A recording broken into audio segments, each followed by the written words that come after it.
Good morning, কেমন আছো সবাই? আশা করি তোমরা সবাই ভালো আছো, সুস্থ আছো। আমরাও ভালো আছি, সুস্থ আছি। ঘুম থেকে উঠেই স্নান টান করে ফ্রেশ হয়ে নিয়েছি। সিনটি এখনও ঘুমোচ্ছে। আর আমার মা দেখো এখানে ভোগ রান্না করছে। মা এই যাত্রাটা আমাকে বাঁচিয়ে দিল। দিদি কিন্তু আসবে বলেছিল। দিদির যেহেতু পায়ের প্রবলেম রয়েছে, তাই আমি না রিস্ক নিলাম না। দিদি পারবে কি পারবে না, তার থেকেও বড় কথা কি বলো তো, সদ্য সদ্য দিদি একটু সুস্থ হয়েছে। এতটা প্রেশার দেওয়া কি ঠিক হবে? তাই দিদিকে বলেছি এই মাসটা ছুটি নিতে, নেক্সট মান্থ থেকে দিদি আবার কাজে আসবে। গোপুসোনাকে স্নান করিয়ে সুন্দর করে সাজুগুজু করিয়ে দিয়েছি। কেমন লাগছে আমার গোপুকে? আজ আমার বাড়িতে মনসা পুজো। মায়ের সঙ্গে গল্প করতে করতে আমি ঠাকুর ঘরের কাজ সেরে নিচ্ছি। মা রান্নাঘরে ভোগের দিকটা সামলাচ্ছে, আর ঠাকুর ঘরের কাজটা আমি আর অতনু মিলে করেছি। আজ রবিবার, অতনু বাড়িতে আছে। ও আমাকে অনেক হেল্প করেছে। আর দেখো, মায়ের জন্য বলেছিলাম একটা গোলাপের সুন্দর মালা নিয়ে আসতে। আগের দিনও এনেছে গোপুর জন্য। গোপুর জন্য এনেছিল অনেক রকম কালারের গোলাপ দিয়ে, আর মায়ের জন্য বলেছিলাম শুধু লাল গোলাপের মালা আনতে। তারপর ফল কাটা, বেদানাটা না আমি ছাড়াতে পারি না, অতনু আমাকে হেল্প করে দিয়েছে। তারপর দেখো এখানে সমস্তটা আমার গোছানো মোটামুটি হয়ে গেছে। নৈবেদ্যটা সাজাচ্ছিলাম। বাড়িতে যদি পুজো হয় বা যে কোনো অনুষ্ঠান, সবাই মিলে যদি আমরা কাজ করি, দেখবি খাটনিটা কিছুটা হলেও কম হয়।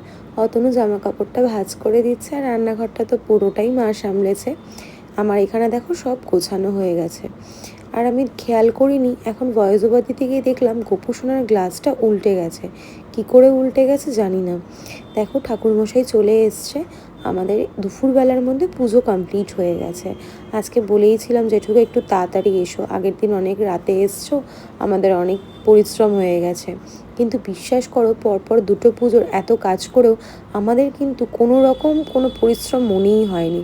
খুব ভয় পাচ্ছিলাম যে ঠিকঠাকভাবে সবটা উতরাতে পারবো কিনা। ঠাকুরের আশীর্বাদে এটাই ঠিকঠাকভাবে সম্পূর্ণ হয়ে গেছে। পুজোতে আরতি হয়ে গেছে, পঞ্চপ্রদীপের তাপ আমরাও নিলাম। দেখো সিনটি মাকে দিয়ে তারপর প্রভুকে দেওয়ার জন্য দৌড়েছে। আর এখানে আমি একটুখানি প্রদীপ দেখিয়ে নিচ্ছিলাম সারা ঘরে। আগের দিন মা বলেছে যে এই আরতির প্রদীপটা সারা ঘরে একটু দেখিয়ে নিবি, এটা নাকি ভালো। যাই হোক, এখানে দেখো পুজো চলছে। অতনু কি বলছিল আমার ঠিক খেয়াল নেই।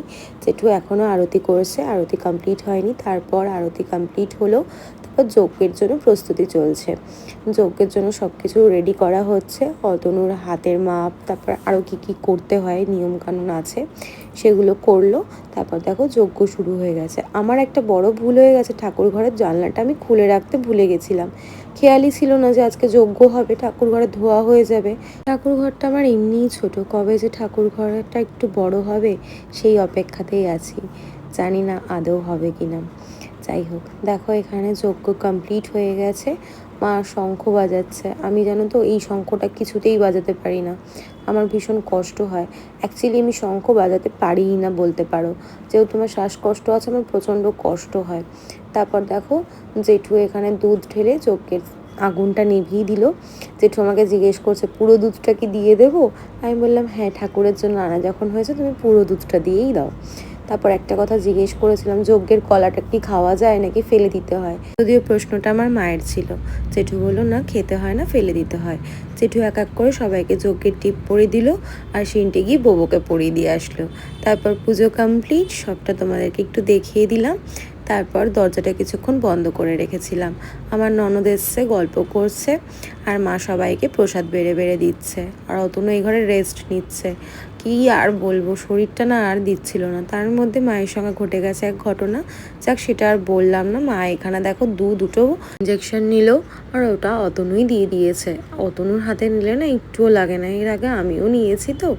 তারপর একটুখানি রেডি হয়ে গেলাম সাজুগুজু করে। দুদিনই আমি ছাপা শাড়ি পরেছি, একদিন মলমল, আর এইটা ছাপার শাড়ি বলতে পারো। ভীষণ নরম ছিল, ওই জন্য আমি এই দুটোই সিলেক্ট করে রেখেছিলাম আগে থেকে যে পুজোতে আমি এটাই পরবো। সন্ধে হতেই সবাই চলে এসছে। অনেকক্ষণ আমরা গল্প করেছি, আড্ডা দিয়েছি। তারপর এক এক করে সবাই বাড়ি চলে গেল। টুসিদিও চলে গেল, বৌমুনিরাও চলে গেল, আর ওপরে বৌদি ভাইরাও চলে গেছে। সবাই চলে যাওয়ার পর অতনু দেখো এখানে খেতে বসেছে, মাও খেতে বসেছে। সিনটি আর আমি কিছু খাইনি, কারণ আমরা অনেকটা বেলায় খেয়েছি, ওই জন্য আর খেতে ইচ্ছা করছিল না। এখন বাজে 10:35 মতো। আর কি, এগুলো গোছাতে হবে। মা আবার সমস্ত বাসন ধুয়ে পরিষ্কার করে রেখে দিয়েছে, অনেকটা কাজ আমার কমিয়ে দিয়েছে। প্রতি বছর আমার পরিশ্রমটা অনেক বেশি হয়, এই বছর কিন্তু সেটা আমার একবারের জন্য মনে হয়নি। আজকে তো আরোই মনে হয়নি, যেহেতু অতনুও ছিল, সবাই মিলে কাজ করেছি। অতনু দিকে এসি অন না করেই ঘুমিয়ে পড়েছে, তাই ওকে এসিটা অন করে দিলাম। আর ঠাকুরের ঘরটা শুধু তোলা হয়নি, পুজোর পর ঠাকুরমশাই ঘর নাড়িয়ে দিয়েছে, বলেছে পরের দিন তুলতে। আর মা সিনটি ঘুমিয়ে পড়েছে, এবার আমিও ঘুমিয়ে পড়বো। ভিডিওটা কেমন লাগলো জানিও, ভালো থেকো, সুস্থ থেকো, আজকের মতো টাটা।